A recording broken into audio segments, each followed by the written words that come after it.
Allah özü şahiddir ki mərdi əməlidir.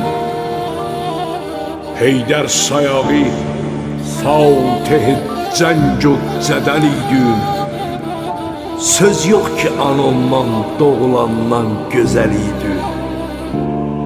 Xoş hal və aşiqlərə zərbul məsəl oldu. Qan üz-gözünə axdı, biraz da gözəl oldu. Ey mənim yoldaşım, qan olub göz yaşım, bükülüb qamətim, dur gözəl qardaşım. Dur Hüseynin qalıb tənha əvvəl-fəz, gəldi balinüvə Zəhra əvvəl-fəz.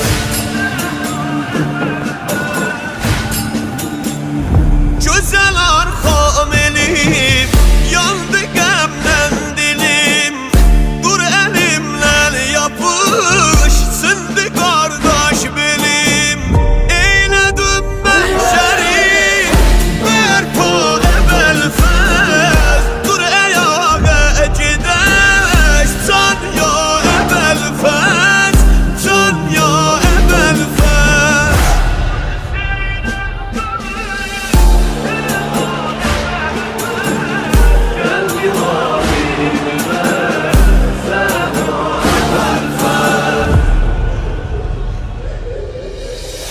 Pozunub gülşənim, bir kəsim yox mənim.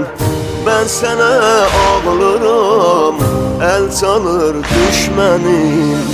Məni bu ərsədə ağlatma qardaş, gülüşür düşmənim.